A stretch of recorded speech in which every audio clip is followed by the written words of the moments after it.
Now, the Hunt Palmer Show. A magic beyond anything you could ever imagine. You are now listening to the Hunt Palmer Show. Brought to you by Sagrera Farms on 104.5 ESPN Baton Rouge. Locking down the middle of the day. You really think that's the best idea? Live from the Mercedes-Benz of Baton Rouge studio, this is Hunt Palmer. It's quite a piece of work. Off and running, the Hunt Palmer Show here on Draft Day. First round of the NFL Draft mere hours away, and the storylines just continue to flow in really by the minute. Matt Musso in for Taylor Sharp, who was originally supposed to be in for Hunt Palmer today. Little late switcheroo, so you got me for 2 hours, and then again tomorrow to close out the week. We will be very, very draft heavy, as you might expect, but there is a pretty important baseball series happening at the box this weekend that we will absolutely dive into. Chris Blair, the voice of the Tigers, will be with us at 2:15 in his normal slot. Luke Johnson from NOLA.com, Times Picayune, will be here in his normal slot at 1:15 to kick around some draft as well. Glad to have all of you along for the ride. Jacob Beck and Cassie Spazzali hanging out for the next 2 hours as we get you through the middle of draft day. And that is where we will start. So, if you've been on social media at all today, if you have any type of alert set on your phone where news comes in sports-wise, which if you don't, you should definitely have LouisianaSports.net, you've seen Jackson Dart and the New Orleans Saints be linked all morning and all afternoon. The first I saw of it was a report from Todd McShay. Todd McShay, who's now with The Ringer, has the McShay report that he puts out. And in there, he mentioned that the New Orleans Saints were, quote, high on Jackson Dart. Not something we didn't already really know. They did a lot of work with Dart. But on the morning of the draft, when that comes out, you perk up a little bit more. Unclear if it would be at 9, but it's certainly an option for the Saints later in the first round, or if they move up earlier into the second round. You follow that up with a report from CBS Sports and Aditi Kinkhamwala, who on CBS Sports Network earlier today talked about Jackson Dart and said, it's definitely an option at 9. In fact, he's not getting past 9. Now, you can look at that and say, does that necessarily mean the Saints? Doesn't have to. There's other quarterback-needy teams. The Browns need a quarterback. The Giants need a quarterback. But both of those teams look completely locked in with Travis Hunter and Abdul Carter, respectively. Just look at the odds. And that was obviously the very next step. When you see those reports, you go and you look at the odds. Let me refresh my computer right now to get the latest. Jackson Dart at pick number 9 has seen his odds surge all the way up to second, plus 350. Earlier this morning, it was plus 600. It then went to plus 500. Within the last hour, plus 350. He is creeping up on Mykel Williams as the favorite to go 9th overall, and I'll make a not-so-bold prediction that by the time the first round of the draft gets underway, Jackson Dart will be the favorite to go 9th overall. So is it a lock, and should the Saints do it? Let's have that conversation. There are conflicting reports. You'll remember Adam Schefter just earlier this week said it was going to be linemen, defensive linemen for the New Orleans Saints at 9. Jane Slater, who is with the Saints on draft day, an hour ago, tweeted, quote, hearing from a few teams and agents today, O-line for Saints at 9. This is the craziness that we love about draft day. And given the conflicting reports, given the state of the Saints team, I don't really think it's hyperbolic to say this is one of the most anticipated picks at number 9 that the New Orleans Saints have ever made. Because you need so many different things, so many different positions. You haven't drafted a quarterback since 1971 in Archie Manning in the first round. I mean, we've thrown that stat out numerous times throughout this entire process and even in past drafts. And now on the morning of the draft, you see them be linked so hot and heavy to a quarterback, one that you know they've done a lot of work on, but there's still the conflicting reports. Here's what I want the New Orleans Saints to do. And it's really not that complicated or that hard. I want the Saints to go in at number 9 and be convicted and take the player that they friggin' want. That's it. Have some conviction and go make a pick. You always hear, sometimes you take best available. No, I don't care about that. Take the player you want to take. If it's best available, then take it. If that's Mason Graham, if the Jaguars select Ashton Genty at 5 and Mason Graham falls all the way to you and you want to take best available and you take Mason Graham, fine. But you better have some conviction when you do it.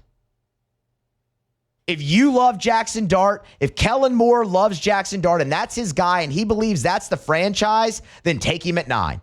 Be convicted about it and take him at 9. If you don't love him, you like him, he's the quarterback you like the most out of this class, and you think you can get him later, you can trade back in, then do that.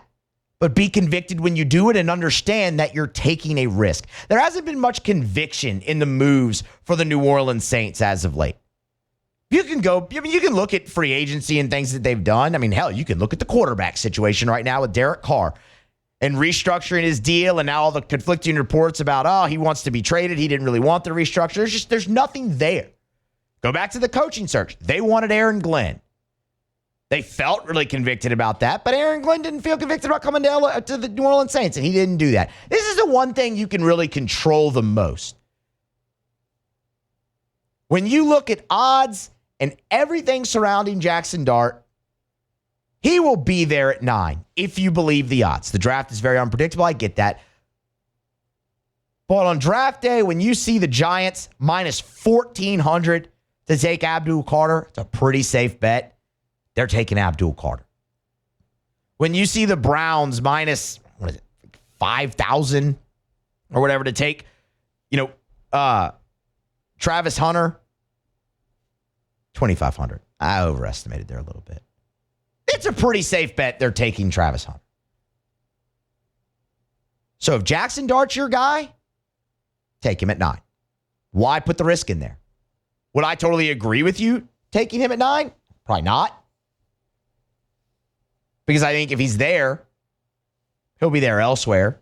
You just have to work a little harder to get him. So if he's your guy and you're convicted, take him. If you want to go offensive tackle, which is a huge need, by the way, take him. That's really all I want from them. Go in, know what you're going for, and go take it. It's been way too willy-nilly around that organization for far too long now, really since Sean Payton retired. So let's say the New Orleans Saints don't take Jackson Dart at 9. Let's say for the sake of this conversation, they go best available offensive tackle or best available player, which in most of the mocks you're seeing would be Mason Graham. What happens? Well, then you have to trade back into the first round. And look, we've already had the report earlier this week from Adam Schefter about the New Orleans Saints already, sending out calls, trying to move up from 40. And I know Ross Jackson over at LouisianaSports.net put out his latest and final mock draft this morning, and he had the Saints trading back into the round 1 to take Jackson Dart at 32, trading with the Eagles. Looking at the odds, it doesn't look like you'll have the luxury of waiting until 32. Because that's where a whole nother layer comes into this. Where now you're seeing the Steelers at 21. Man, they've been heavily linked to Shedeur Sanders. There's reports coming out Thursday morning that they will pass on Shedeur Sanders if he's there at 21. You know they need quarterback, or they in the running for Jackson Dart. Then you get back with the Giants and the Browns. The Browns are at 33. They have the first pick of the second round. The Giants are at 34. Could one of them trade back up? And right now, as it stands,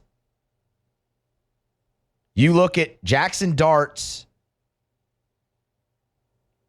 Actually, Jackson Dart's draft position is currently off the board, which means there's an update coming to that.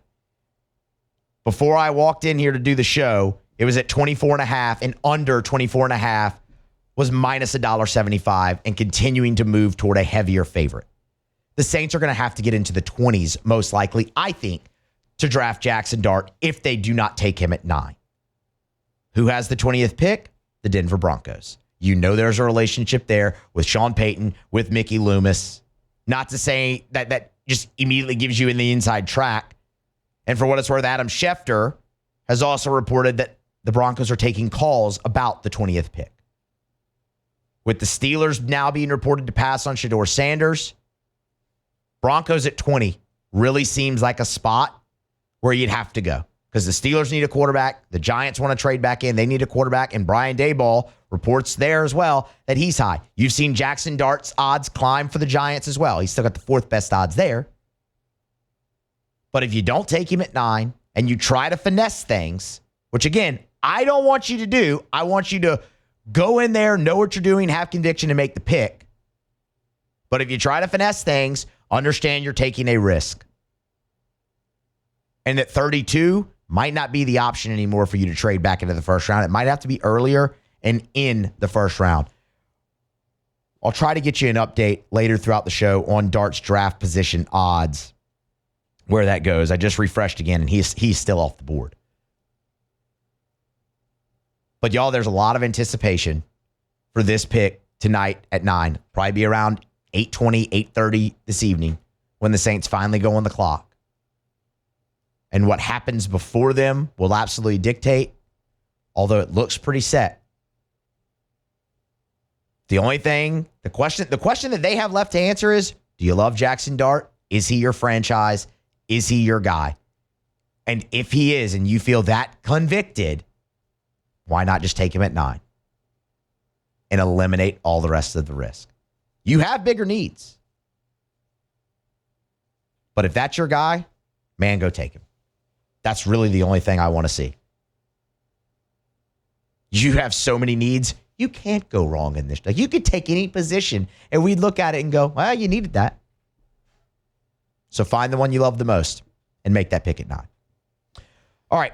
We are going to grab a break, come back on the other side. We will continue the draft conversation. Luke Johnson from NOLA.com, Times-Picayune. He will be here in his normal spot in our next segment. We'll get his thoughts on Jackson Dart, but also a more broader perspective on the Saints draft, what it looks like in round 2, what potential trades, what happens if somebody moves back in front of the Saints. All of those things are next here on the Hunt Palmer Show when Luke Johnson joins us on 104.5 ESPN Baton Rouge. The Hunt Palmer Show. You're listening to The Hunt Palmer Show, brought to you by Sagrera Farms.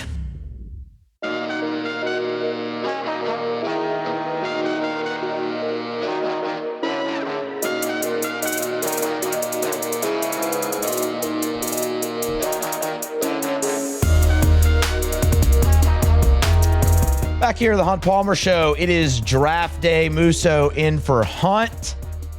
New Orleans Saints.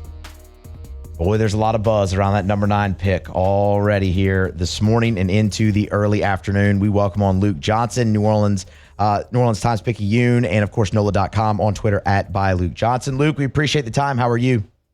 I'm doing great, man. Thanks for having me on. Absolutely. Let's just start with Jackson Dart, and I'll just go ahead and leave that really open-ended for you. Your thoughts on everything that's transpired with his odds and all the smoke this morning. Yeah, well, I still think that, like, if they are targeting Jackson Dart, it's going to be trading back into the first round to try to get him and not taking him at number 9. They have such a dearth of young impact players on this team that they can't, like, afford like a coin flip at number 9. Like, they need to really get somebody who's going to make an impact on the team right now and for the next 7, 8, 9 years. So I do think that quarterback is in the cards for the Saints. I would not be surprised at all if they make 2 picks tonight. But I just don't think it's going to happen at number 9. And I don't think it should either. I'm not sold on any of these quarterbacks, even as like a late first round pick, potentially. Okay, you said trade back there. that is normally sacrilege to Mickey Loomis and the New Orleans Saints. No, trade back into the first round. Okay, trade back in. That's what I was going to ask. I was going to ask you why trade back and not just trade back into the first round. Okay, so let's say they do. Let's say they trade back into the first round. Looking at Dart's odds, I mean, his pick position was 24.5. Do the Saints have to get into the 20s from 40 in order to take Dart, or could they do it later in the first round of the draft? I don't think it's necessarily like they have to get into like the early mid-20s.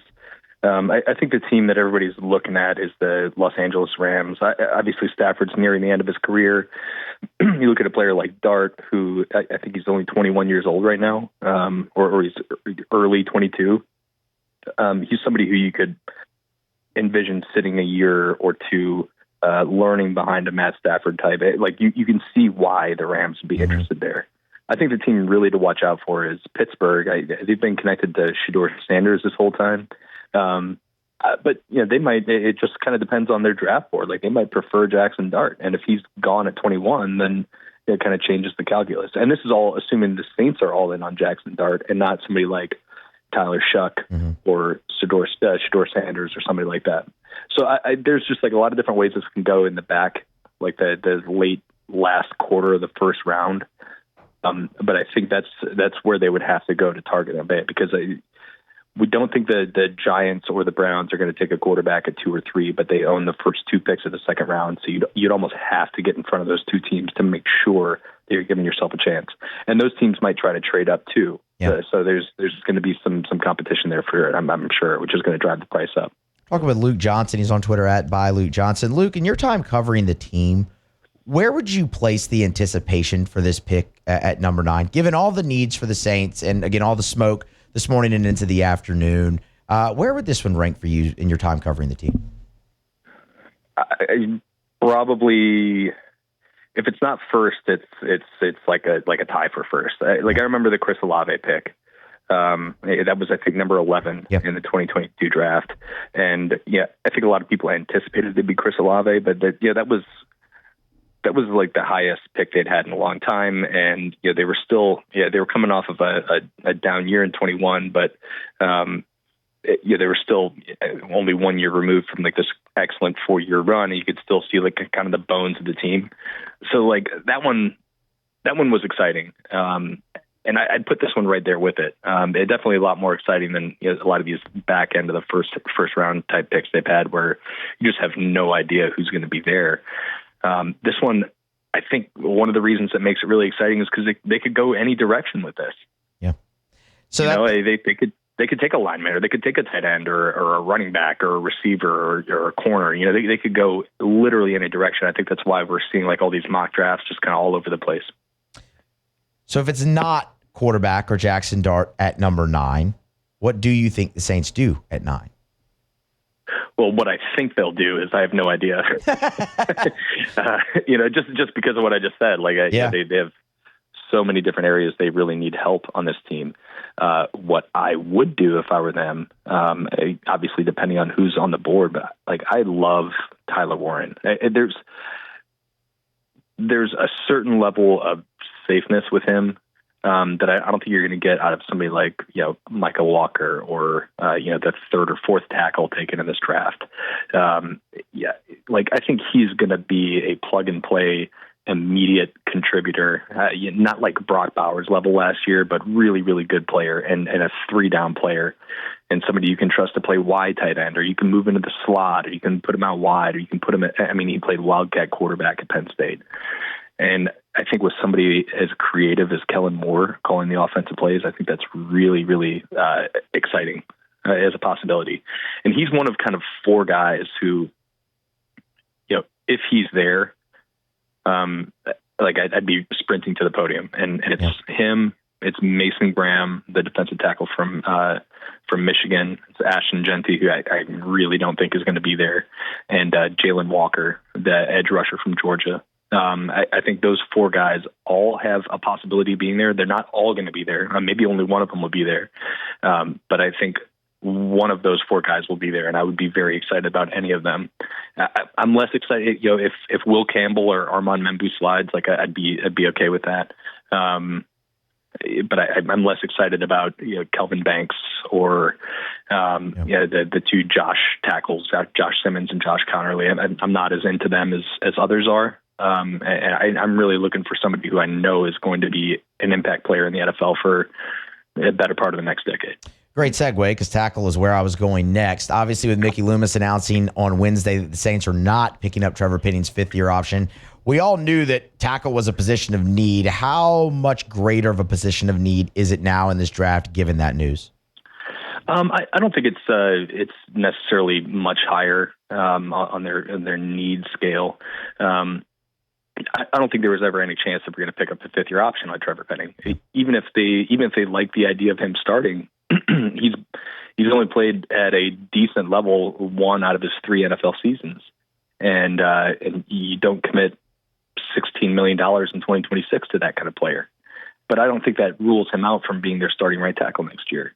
Now, if they draft somebody, obviously that equation changes a little bit, and I think tackle is definitely a position they could address early in that first-round pick tonight. But I think that them not picking up the fifth-year option is not necessarily a sign that they're ready to move on from him. I think they want to see consistent year-in, year-out play from him before they're like committing actual money to him. And if you look at like the 16th highest paid right tackle in the NFL makes like $10 million a year, which is significantly less than what that fifth-year option would cost them. So, if he turns it around and he's even better than he was last year at right tackle, they could still probably get him for less than what they would be paying for on that fifth-year option. So that's the way I view it. But there's they could draft Membu tonight and say, well, Trevor Penning, you're going to be our left guard, or you're going to be our swing tackle. There's a lot of different ways this can go. Luke Johnson, the New Orleans Advocate, NOLA.com. Of course, you can find him on Twitter at @ByLukeJohnson. Luke, we've mentioned it here so far in our chat, but one of the narratives around the Saints in this draft is, you have so many needs, you can't go wrong. So with so many needs, where do the Saints find value in this draft when you look kind of over the course of 3 days? Well, as of right now, as we're currently talking, they have 3 day 2 picks. Yeah. Yeah, they have 4 top 100 picks in this draft, and this is a draft. You talk to anybody in the league, and they will tell you that there's not like a lot of top end talent in this draft, but it really it flattens out and it kind of stays there for a while. You can get really good players in the second, third round of this draft, guys who can be starting level players for you. Maybe not a bunch of star power, but really good players, and I think that's where they're going to make their hay if they don't trade 2 of those picks to move up into the first round, which I feel like is going to happen. The Derek Carr thing was really really damaging for him because now it almost feels like their hands forced if they want to address quarterback this year. Like if it were me, I would be starting Spencer Rattler this year, seeing what he has, and if he's no good, that's fine. Then you're going to have a top 5 pick next year and a better quarterback class. I just don't think that's the way the Saints are going to go, and it might turn out well for him, but it's also I think with this quarterback class, it's a lot of risk involved. So they could use those 2 third-rounders and second-rounder to get starting level players, give them that youth injection they desperately need.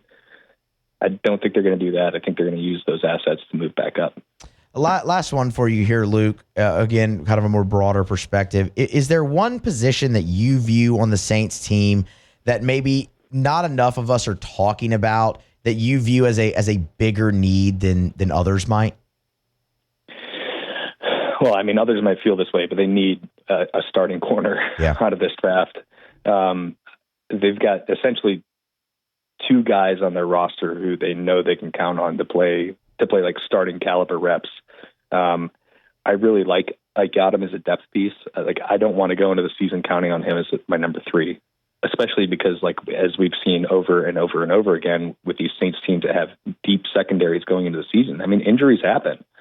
They had an awesome secondary a couple of years ago, and they had to sign Chris Harris off the street to play corner for them.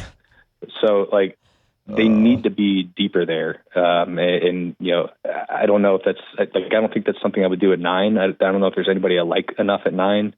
I like Jahdae Barron, but not at 9. Yeah. I like Will Johnson, but not at 9. But I do think that there's decent players in the second, third round that can be had that could give them like an immediate starting caliber player there. NFL draft, it gets underway tonight. Saints have the 9th pick. Luke Johnson, of course, covers the team for the New Orleans Advocate, NOLA.com. He's on Twitter at @ByLukeJohnson with Hunt every Thursday here on the Hunt Palmer Show. Luke, we appreciate the time. As always, enjoy the draft, man. Sounds good, man. I'm glad I didn't have to have Hunt talk to me about the Cubs. Hey, they're beating the Dodgers left and right these days. I mean, know. Things are good in Wrigleyville. Yeah. Yes, I was way more enjoying life when I thought Craig Counsell was a Brewers spy. Plenty of people from Milwaukee were. Luke, we appreciate the time, man. Thank you.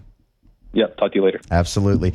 That is Luke Johnson. Of course, again, on Twitter at @ByLukeJohnson. We're going to grab a break, come back on the other side. LSU and Tennessee. That gets underway at the box on Friday night, 6:30 first pitch. We'll talk a little bit of LSU baseball, kind of set the stage for the weekend.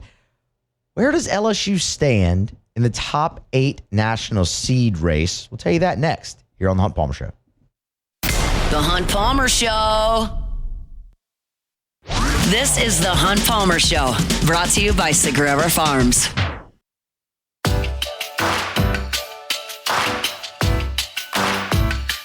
Genesis of Baton Rouge, genesisofbatonrouge.com. They're the only fully exclusive Genesis dealer in the state of Louisiana, and they're right here in Baton Rouge. I told y'all earlier this week, we were driving, my wife goes, "Oh, that's that car I really like. It's a Genesis." And she had no idea that I even do this. I was like, yeah, they're really nice. They're really, really nice. And you should know it too. You don't see a ton of Genesis on the road because it's fairly new to our city here. They've only been at that location for a year and a half, but go check it out. It's a luxury vehicle. It's a luxury experience to be a Genesis driver. That means 3 years of complimentary maintenance, a 10-year, 100,000-mile warranty. It's a luxury experience at a reasonable price over at Genesis of Baton Rouge. Every single car that's on the lot at Genesis of Baton Rouge is online at genesisofbatonrouge.com, and all of them, every single model, from the entry level to the highest end, come with the same safety features. Safety is a priority for Genesis. Go check them out. Genesis of Baton Rouge. They're online at genesisofbatonrouge.com. That's Genesis of Baton Rouge. Back here on the Hunt Palmer Show, Musso in for Hunt. LSU's going to play Tennessee in baseball this weekend at Alex Box Stadium. And man, this is the one that everybody's had circled on the schedule since it came out. For all the reasons that you know. I mean, I don't need to get into, the budding rivalry here that's happening between LSU and Tennessee baseball. I think you all understand that. And this series is so big for so many more reasons than just that. Namely, the postseason. LSU got off to a fantastic start in SEC play. 10-5 through the first the first 15 games, first half. Right now you're 12-6. You're still pacing for 20-10.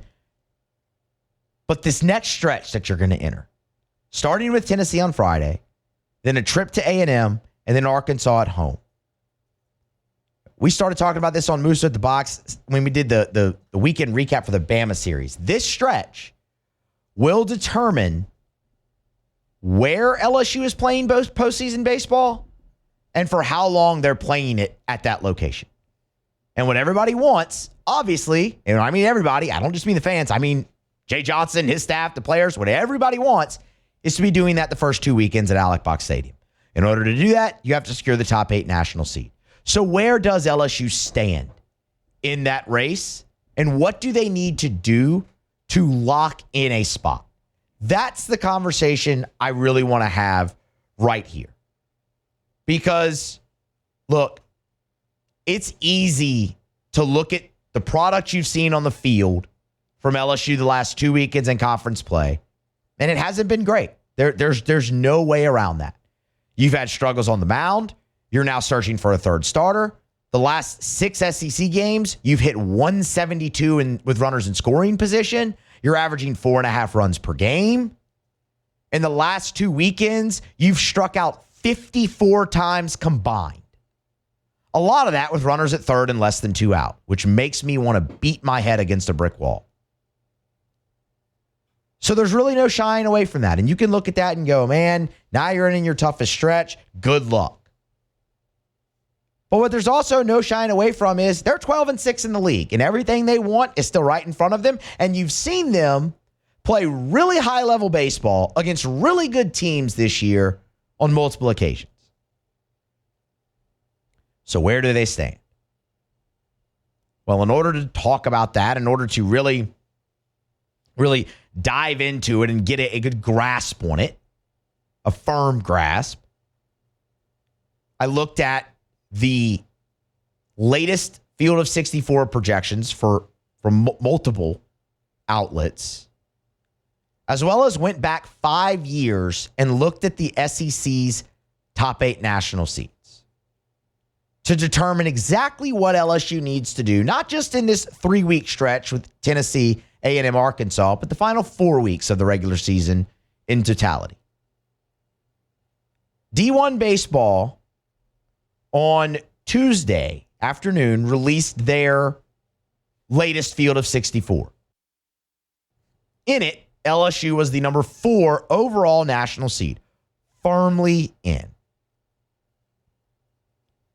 You might say, yeah, what about the loss to Northwestern State on Tuesday? Well, Baseball America released their field of 64 projection on Wednesday morning after your run rule loss to Northwestern State, and LSU is projected the number 3 overall national seed, firmly in. Your RPI is in a very good spot at 12. In fact, you're 1 spot behind Tennessee, who's also projected firmly in these seed projections. And if you beat them 2 out of 3 this weekend, your RPI will only climb. And the same when you go on the road to Texas A&M, and the same when you go on the road to Arkansas. Is it realistic to believe that LSU is going to win all 3 of those series? No, I don't. I don't think that is realistic to believe. Is it realistic to believe that LSU, because of that, wins their Final Four? No, I don't believe that's realistic. Is it possible? Of course it's possible. It's baseball. Is it realistic? No. So what do they need to do? You already can see they're firmly in. Projected as of now. The games still have to happen. But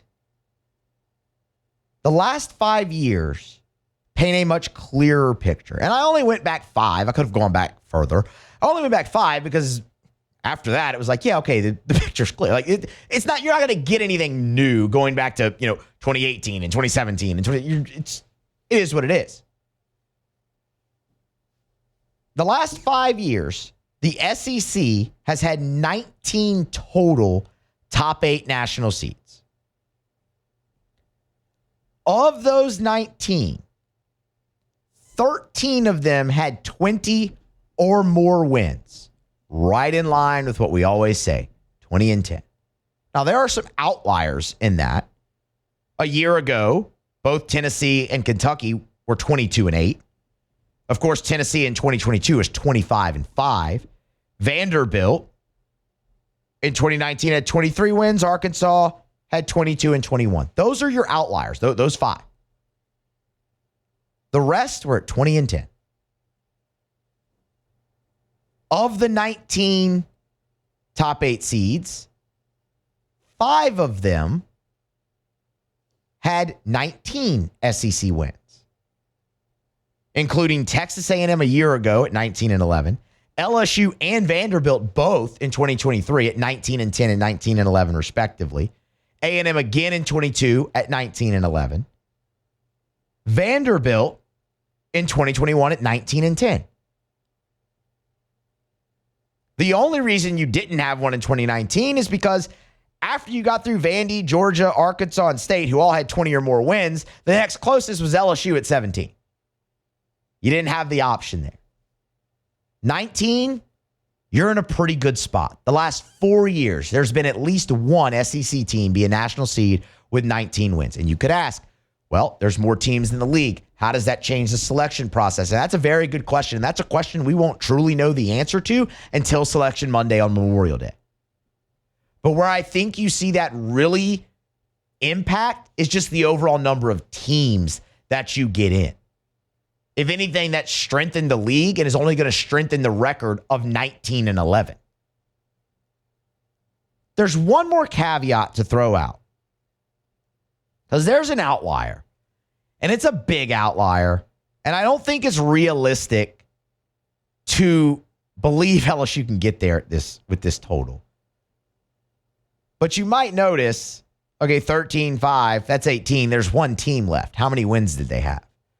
Well, that was Georgia a year ago, who got in with 17 SEC wins as a top 8. So there's precedent there.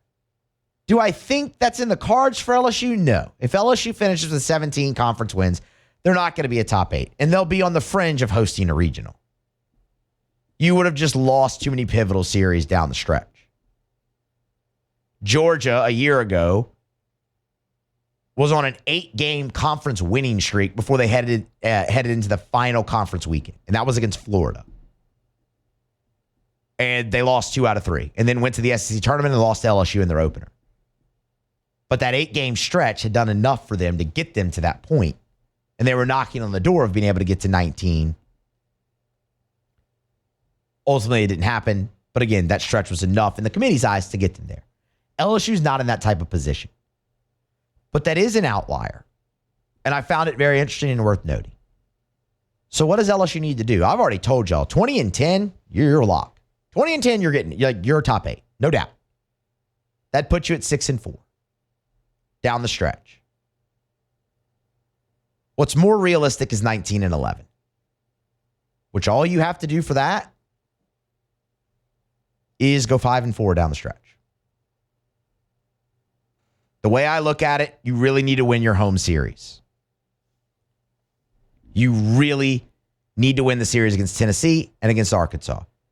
The trip to A&M is going to be a bear.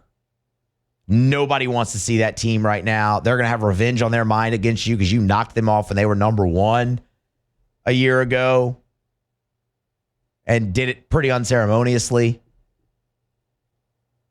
What you're going to have to do there is get 1. But let's say you beat Tennessee 2 out of 3. Okay, that's going to put you at 14-7. Let's say you beat Arkansas 2 out of 3 at home. That would have you at 16-8. Okay, you drop the SEC series to A&M, but you take 1. You're sitting there at 17-10. Then you go to South Carolina, who is not a good team. You should be able to win 2 out of 3 there at minimum, and that would put you at 19-11.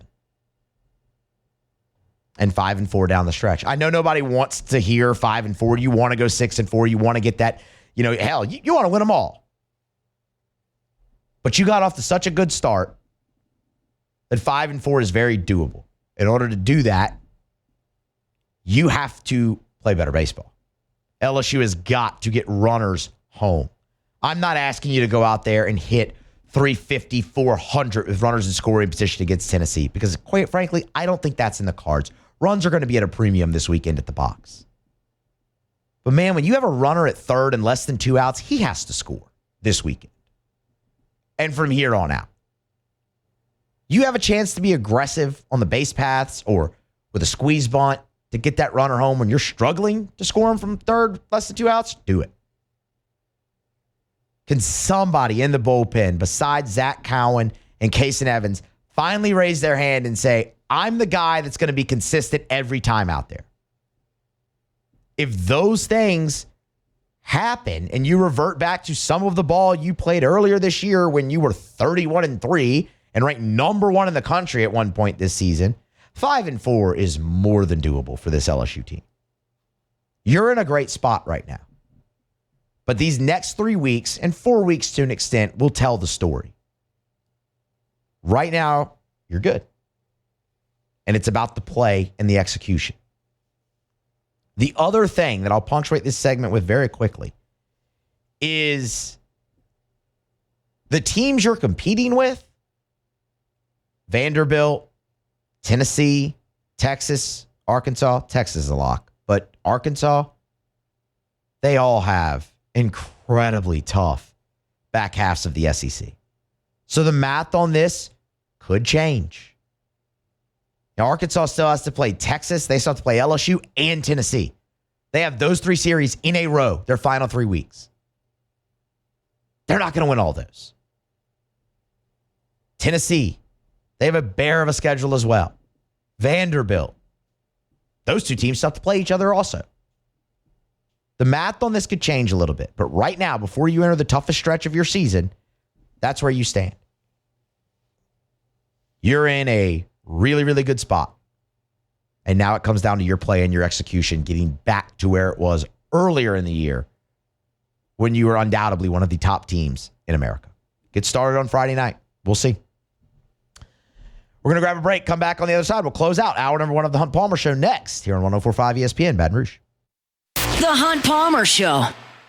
Highland Insurance Group, HighlandIG.com is the website. Property and casualty or group employee benefits. Your one-stop shop for all things insurance is, of course, the Highland Insurance Group. If you're a business owner and you don't have a great relationship with your insurance broker, they're just the guy who came with the lowest premium number, that's one way to handle it, but it might not be the best way, especially when something happens. Whether it's a hurricane or a car accident or a cyber breach or a lawsuit or an injury. When that happens, you're going to need your insurance to respond. And if you only have the insurance in place because it was the cheapest one, it may not. Jonathan Carver and his team can be a trusted advisor and a part of your team as a business to make sure that your business continues to run even if the event happens. Give them a call. Or check them out online, HighlandIG.com. They're right here in Baton Rouge, but they can help you out statewide. It's Jonathan Carver and his team at the Highland Insurance Group. They're online at HighlandIG.com. This is the Hunt Palmer Show, brought to you by Sagrera Farms.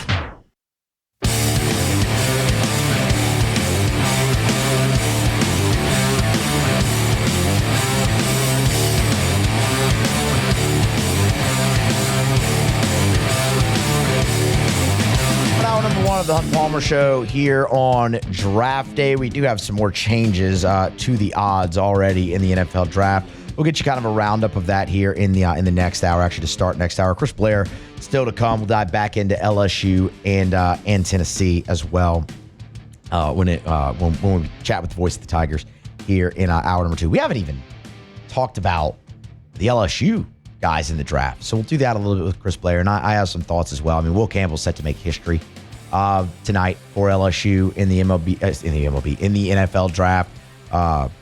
Boy, that would make a lot of history if Will Campbell somehow went in the MLB draft. But I mean, it bears its own like segment in time to really talk about that. So we'll do that a little bit later on in the show.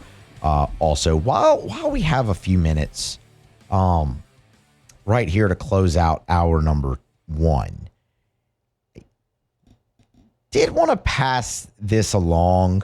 I don't want to spend a lot of time on it because, again, there's just more pressing issues here on this Thursday. But yesterday on Wednesday, the judge released an order in the House settlement case dealing with NIL and revenue share and whatnot. And Claudia Wilkin is the judge. She didn't approve it. She didn't deny it either. But she said she wanted a change in the roster limits that the NCAA is trying to hand down because as you might imagine, it's going to take spots away from current athletes at schools. You're already seeing that happening. Like, you're already seeing teams cut it. And if they couldn't get that in order in 14 days, mind you, that she would deny the House settlement, which would send this to trial. That being said, this will eventually be rectified. And what you're going to see more likely than not is the NCAA waive roster limits and allow schools and teams and programs to figure that out on their own. Much like you're seeing in college basketball, where you're seeing many teams, I know in the SEC and around the country, not go to 15. That was your limit, right? 15. And you're seeing teams settle in under that number so they can pay certain players more, so they can pay their guys more, allocate the revenue sharing more. And that's ultimately what you'll see across all sports. Will that lead to some cuts eventually? Yes, but it won't be so stringent that it's under the roster limit, which is ultimately what she's trying to get done away with. And I fully agree with that. We'll see what happens. Hour The number Hunt 2 is Palmer next. Show.